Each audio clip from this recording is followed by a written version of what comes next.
कहा जाता है कि जो भक्त सच्चे मन से शनिवार का व्रत करता है उस पर शनिदेव अपनी विशेष कृपा बरसाते हैं। आज हम सुनेंगे शनिवार व्रत की पावन कथा। ओम सन शनिश्चराय नमः।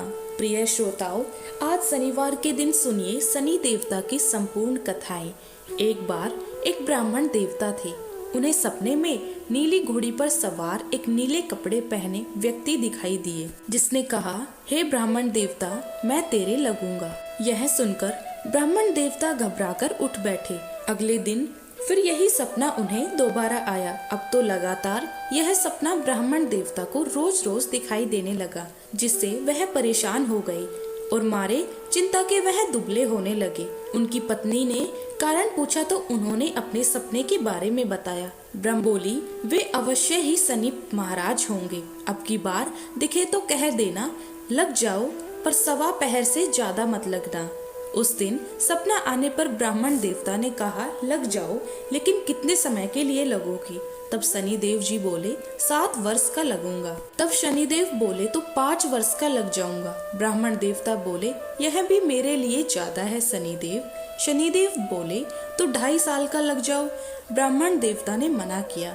अब की बार शनिदेव कहने लगे, सवा पहर का तो लगूंगा ही लगूंगा, इतना तो कोड़ी कलंगी भिखारी के भी लग जाता हूँ। तब ब्राह्मण देवता ने कहा, ठीक है। शनिदेव अब ब्राह्मण देवता को सवा पहर की शनि की दशा लग गई। ब्राह्मण देवता ने नींद से जागकर ब्रह्मणी से कहा, सुनो, मेरे सवा पहर शनि की दशा लग गई है, इसीलिए मैं जंगल में जाकर अपना समय बिताऊंगा। मेरे लिए खाने पीने का सामान बांध दो। मेरे पीछे से किसी से लड़ाई झगड़ा ना हो, इस बात का खूब ध्यान रखना, और ज्यादातर घर में ही रहना। बच्चों का भी ध्यान रखना। इस सवा पहर के समय में कोई अगर तुम्हें गाली भी दे तो चुपचाप सुन लेना, बहस मत करना। यह सारी बातें समझा बुझाकर ब्राह्मण देवता जंगल की ओर चले गए। जंगल में जाकर वह एक पीपल के पेड़ के नीचे बैठ गए और हनुमान जी का पाठ करने लगे। एक पहर बीत गया। ब्राह्मण देवता ने सोचा, बाकी बचा हुआ समय भी रास्ते में बीत ही जाएगा, इसीलिए वे वहाँ से उठकर चल पड़े। रास्ते में एक बाड़ी में मतीरे लगे देखे। माली ने एक मतीरा खरीदा, पोटला में बांधा और आगे बढ़ गए। आगे जाकर एक आदमी मिला जो कि वास्तव में शनिदेव ही थे। ब्राह्मण से पूछा, पोटली में क्या है? तो उसने कहा, मतीरा है। शनिदेव जो एक साधारण व्यक्ति के रूप में थे, वे बोले, दिखाओ। ब्राह्मण ने पोटली खोली तो उसमें मतीरे की जगह राजकुमार का कटा हुआ खून से लथपथ सिर दिखाई दिया। यह देखकर ब्राह्मण देवता तो घबरा गए। शनिदेव ब्राह्मण देवता को राजा के पास ले गए और कहा कि हे राजन, इस ब्राह्मण ने तो राजकुमार की हत्या कर दी है। इसके पास पोटली में राजकुमार का ही सिर है। राजा ने कहा, मैं यह नहीं देख सकता, इस ब्राह्मण को सूली पर चढ़ा दो। इधर पूरे राजमहल में इकलौते राजकुमार की हत्या का दुखद समाचार फैल गया। हाहाकार मच गया। ब्राह्मण देवता को सूली पर चढ़ाने से पहले पूछा गया कि अगर उनकी कोई आखिरी इच्छा हो तो वह बताए। ब्राह्मण देवता ने सोचा, किसी न किसी तरह सवा पहर तो पूरा करना ही होगा। उन्होंने कहा, वह रोज बालाजी की कथा सुनते हैं, मरने से पहले अंतिम बार बालाजी की ही कथा सुनना चाहते हैं। जब ब्राह्मण देवता को कथा सुनाने का प्रबंध किया गया, कथा कहते कहते सवा पहर बीत गया। शनि की दशा टल गई और दशा टलते ही राजकुमार शिकार खेलकर राजमहल की ओर लौटता हुआ दिखाई दिया। राजकुमार को इस तरह स्वस्थ आता देखकर राजा हैरान और बहुत प्रसन्न हुआ।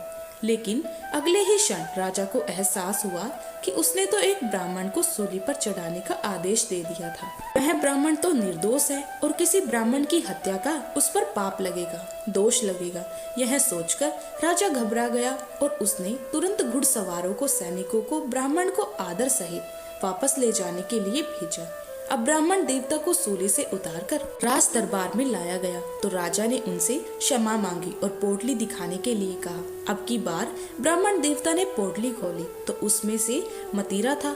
राजा ने इन सब के बारे में पूछा तो ब्राह्मण देवता ने बताया, राजन, मुझे सवा पहर की शनिचर की दशा लगी थी और इसी कारण यह सारा तमाशा हुआ।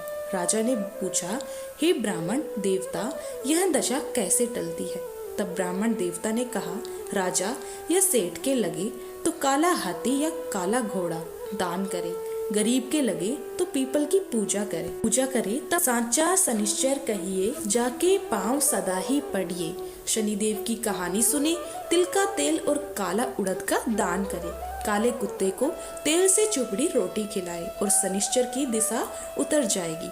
राजा ने ब्राह्मण देवता को मदिरा वापस दे दिया। घर जाकर ब्राह्मण देवता ने मदिरा काटा तो उसमें बीज की जगह हीरे मोती निकले। यह देखकर ब्राह्मणी ने पूछा, यह कहाँ से लेके आए हो? आप तो कह रहे थे कि शनि की दशा लगी है। ब्राह्मण देवता ने बताया, भाग्यवान, जब दशा लगी थी तो यही मदिरा राजकुमार का सिर बन गया था। तब उतरती दशा के शनिदेव जी निहाल कर गए हैं हमें। हे शनिदेव, जैसे ब्राह्मण के शनि की दशा लगी वैसे किसी को ना लगे। आप सब पर अपने कृपा करें। सभी प्रेम से बोलिए, शनिदेव की जय। यह थी शनिदेव की 7.5 की कथा। अब सुनिए शनिवार व्रत की मुख्य कथा। एक बार की बात है कि सभी नवग्रहों में, जिनमें सूर्य, चंद्र, मंगल, बुध, बृहस्पति, शुक्र, शनि, राहु और केतु में विवाद छिड़ गया कि इन सब में बड़ा कौन है। सभी आपस में विवाद करने लगे, लेकिन कोई निर्णय ना निकलने पर देवराज इंद्र के पास वे निर्णय कराने पहुंचे और अपना विवाद बताया। साथ ही निर्णय करने के लिए भी कहा। राजा विक्रमादित्य इस समस्या से चिंतित थे, क्योंकि वे जानते थे कि जिस किसी को भी छोटा बताया वही क्रोधित हो उठेगा। तब राजा को एक उपाय सूझा। उन्होंने स्वर्ण, रजत, कांस्य, पीतल, शीशा, रांगा, जस्ता, अभ्रक और लोहे से 9 सिंहासन बनवाए और उन्हें इसी क्रम में रख दिया। फिर उन सबसे निवेदन किया कि आप सभी अपने अपने सिंहासन पर स्थान ग्रहण करें। जो भी अंतिम सिंहासन पर बैठेगा वही सबसे छोटा होगा। इसके अनुसार लोह सिंहासन सबसे बाद में होने के कारण शनिदेव सबसे बाद में बैठे तो वही सबसे छोटे कहलाए। अब शनिदेव को लगा कि राजा ने ऐसा जानबूझकर किया है, तो वह क्रोध में आकर राजा विक्रमादित्य से बोले, राजा, तू मुझे नहीं जानता।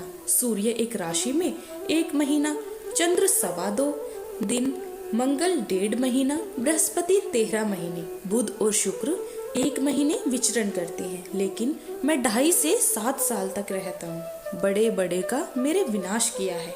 श्री राम की 7.5 आई तो उन्हें वनवास हो गया। रावण की आई तो उनकी लंका को वानरों की सेना से हारना पड़ा। अब तुम सावधान होकर रहना। ऐसा कहकर कोपित हुए शनिदेव जी वहां से चले गए और तब अन्य ग्रह भी खुशी खुशी चले गए। कुछ समय बाद राजा की 7.5 आई।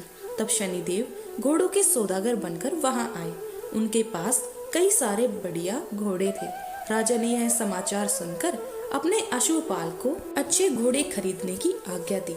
उसने कई अच्छे घोड़े खरीदे और एक सर्वोत्तम घोड़े को राजा की सवारी करने दे दिया। अब जैसे ही राजा उस घोड़े पर सवार हुए, वह घोड़ा सरपट वन की ओर भागा और घने जंगल में पहुंचकर वह अंतर ध्यान हो गया। अब राजा भूख प्यास से भटकते रहे। तब एक ग्वाले ने उन्हें पानी पिलाया। राजा ने प्रसन्न होकर उसे अपनी अंगूठी दी और वह अंगूठी देकर राजा अपने नगर को चल पड़े। वहाँ उन्होंने अपना नाम उज्जैन निवासी वीका बताया और वहाँ उन्होंने एक सेठ की दुकान में रुककर जलपान किया। कुछ देर रुककर आराम भी किया। भाग्यवश उस सेठ की उस दिन खूब बिक्री हुई। अब सेठ रूप बदले हुए राजा विक्रमादित्य को अपने साथ अपने घर ले आया। वहाँ पर राजा ने खूंटी पर देखा कि एक हार टंगा हुआ है, जिससे खूंटी निगल रही थी। देखते ही देखते थोड़ी देर में वह पूरा गायब हो गया। तब सेठ ने वापस आने पर देखा कि हार तो गायब है। सेठ ने समझा कि वीका ने ही उसे चुराया है। फिर तो सेठ ने कोतवाल के पास उन्हें पकड़वा दिया। अब उस नगर के राजा ने भी राजा विक्रमादित्य को चोर समझकर उसके हाथ पैर कटवा दिए और नगर के बाहर फिकवा दिया। वहां से एक तेली निकल रहा था, जिसे दया आ गई और उसने वीका को अपनी गाड़ी में बिठाया। वह अपनी जीप से बैलों को हाँकने लगा। उस समय तक राजा की शनि दशा समाप्त हो गई। वर्षा ऋतु आने पर राजा मल्हार गाने लगे। राजा जिस नगर में थे वहाँ की राजकुमारी मन भावनी को उनका गाना इतना पसंद आया कि उनके मन ही मन प्रण कर लिया कि वह उस राग गाने वाले से ही विवाह करेंगी। राजकुमारी ने दासी को राग गाने वाले को ढूंढने भेजा। तब दासी ने बताया कि वह तो एक चौरंगिया अर्थात अपाहिज है, परंतु राजकुमारी नहीं मानी। अगले ही दिन वह भूख प्यास त्याग कर अनशन पर बैठ गई कि विवाह करेंगी तो उसी से करेंगी। बहुत समझाने पर भी राजकुमारी नहीं मानी। राजा ने उस तेली को बुला भेजा और विवाह की तैयारी करने को कहा। फिर तो उसका विवाह राजकुमारी से हो गया। तब एक दिन सोते हुए स्वप्न में शनिदेव ने राजा को दर्शन देकर कहा कि राजन, देखा तुमने, मुझे छोटा बताकर कितना दुख झेला। तब राजा ने उनसे क्षमा मांगी और प्रार्थना करते हुए कहा, हे शनिदेव, जैसा दुख मुझे दिया किसी और को मत दीजिएगा। तब शनिदेव मान गए और कहा कि जो मेरी कथा और व्रत करेगा उसे मेरी दशा में कभी कोई दुख नहीं होगा। जो व्यक्ति मेरा रोज ध्यान करेगा और चींटियों को आटा डालेगा, उनकी सभी मनोकामनाएं पूर्ण होंगी। और ऐसा कहकर शनिदेव ने राजा को हाथ पैर वापस कर दिए। इधर प्रातःकाल आंख खुलने पर राजकुमारी ने देखा तो वह बड़ी आश्चर्यचकित हुई। तब विका अर्थात राजा विक्रमादित्य ने राजकुमारी को बताया कि वह उज्जैन के राजा विक्रमादित्य हैं। जानकर सभी अत्यंत प्रसन्न हुए। सेठ ने जब सुना तो वह राजा के पैरों पर गिरकर क्षमा मांगने लगा। राजा ने कहा कि यह तो शनिदेव का क्रोध था, इसमें किसी का कोई दोष नहीं। सेठ ने फिर भी निवेदन किया कि राजन, मुझे शांति तभी मिलेगी जब आप मेरे घर चलकर भोजन करेंगे। तब सेठ ने अपने घर तरह तरह के व्यंजनों से राजा का सत्कार किया। सभी ने देखा जो खूंटी हार निगल गई थी, अब उसे उगल रही थी। सेठ ने अनेक मोहरे देकर राजा का धन्यवाद किया। इसके बाद राजा रानी को लेकर अपने राज्य वापस लौट आए, जहाँ पर उनका खूब धूमधाम से स्वागत किया गया। राजा विक्रमादित्य ने कहा कि उन्होंने शनिदेव को छोटा बताया था, लेकिन वे तो सर्वश्रेष्ठ है। तब से राजा विक्रमादित्य के राज में शनिदेव की पूजा और कथा होने लगी। शनिदेव की यह दिव्य और प्रेरणादायक कथा अब पूर्ण होती है। जिन्होंने भी श्रद्धा से इस कथा को सुना, उन्होंने न केवल शनिदेव की कृपा प्राप्त की, बल्कि अपने पापों का भी क्षय किया। कथा श्रवण का यही संदेश है, जो जैसा कर्म करेगा वैसा फल पाएगा। पर शनिदेव यदि कृपा कर दे तो दुर्भाग्य भी सौभाग्य बन जाता है। अब आइए हम सब मिलकर शनिदेव से विनम्र प्रार्थना करें। हे कर्मों के न्यायाधीश शनिदेव, हमारे अच्छे बुरे सभी कर्मों को क्षमा कर हमें सही राह दिखा। हमारे जीवन से संकट, दरिद्रता, रोग और शत्रुता को दूर कर धैर्य, विवेक, संयम और सफलता प्रदान कीजिए। शनिदेव की कथा सुनने मात्र से मनुष्य को चंद्र दोष, राहु केतु की बाधाएं और समस्त शनि पीड़ा से मुक्ति मिलती है। जो हर शनिवार को इस कथा को सुनते हैं, शनिदेव उनके जीवन की नैया पार लगा देते हैं। ओम सन शनिश्चराय नमः का जाप करते हुए कथा को यहीं विराम देते हैं। पर शनिदेव की यह भक्ति अनवरत चलती रहे। जय जय श्री शनि देवाय नमः। शनिदेव की कृपा से जुड़े रहने के लिए आपके अपने चैनल श्री श्याम को जरूर सब्सक्राइब करें। कथा को अपने परिवार तक पहुंचाएं।